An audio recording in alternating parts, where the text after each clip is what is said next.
Ang mabuting balita ng Panginoon ayon kay San Juan. Noong panahong iyon, tumawid si Jesus sa ibayo ng lawa ng Galilea, na tinatawag ding lawa ng Tiberias. Sinundan siya ng napakaraming tao, sapagkat nakita nila ang mga kababalaghang ginawa niya sa pagpapagaling sa mga may sakit. Umahon si Jesus sa burol, kasama ang kanyang mga alagad, at naupo roon. Malapit na noon ang pista ng Paskwa ng mga Hudyo.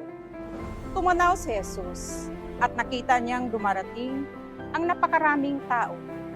Tinanong siya ni Felipe, "Saan tayo bibili ng tinapay upang nakakain ang mga taong ito?" Sinabi niya ito para subukin si Felipe, sapagkat alam ni Jesus ang kanyang gagawin. Sumagot si Felipe, "Kahit na po halagang 200 denaryo tinapay ang bilhin, ay di sasapat para makakain ng tigpakaunti ang mga tao." Sinabi ng isa sa kanyang mga alagad, si Andres na kapatid ni Simon Pedro, "Mayroon po ritong isang batang lalaki na may dalang 5 tinapay na sibada at 2 isda. Ngunit gaano na ito sa ganyang karaming tao?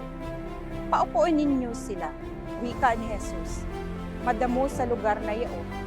Umupo ang lahat. Humigit kumulang sa 5,000 ang mga lalaki. Kinuha ni Jesus ang tinapay at matapos magpasalamat sa Diyos, ay ipinamamahagi sa mga tao. Gayon din ang ginawa niya sa isda. Binigyan ang lahat hanggat sa gusto nila. At nang makakain na sila, sinabi niya sa mga alagad, "Tipunin ninyo ang lumabis para hindi masayang." Gayon nga ang ginawa nila, at nakaupo sila ng 12 bako. Nang makita ng mga tao ang kababalaghang ginawa ni Jesus, sinabi nila, "Tunay na ito ang propetang paririto sa sanlibutan." Nahalata ni Jesus na lalapit ang mga tao at pilit siyang kukunin upang gawing hari. Kaya muli siyang umalis na mag-isa, patungo sa kaburulan. Ang mabuting balita ng Panginoon. Sa mabuting balita, dito ay ating mapagnilayan ang kahalagahan ng pagtitiwala, hindi lamang sa kapwa-tao, kundi lalo't higit sa ating butihing Diyos. Pagnilayan natin ang mga bagay na ating nararanasan sa araw-araw na pamumuhay. Dapat nating ipagkatiwala ang lahat, una at higit sa ating butihing Diyos, dahil hindi tayo dadalhin ng Diyos sa sitwasyon na hindi natin kakayanin.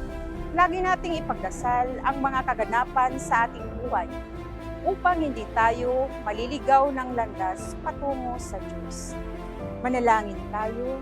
Panginoon, butihing Diyos ka namin sa lahat ng oras, at lalo na sa mga pagsubok na amin ding nararanasan. Sa iyong pamamaraan, kami iyong binigyan ng pag-asa. Salamat sa tiwala, lalo sa pananampalataya, na dito kami nagkakaroon ng sapat na lakas. Panatilihin mo po kami sa iyong presensya, sa pamamagitan ni Jesus. Amen.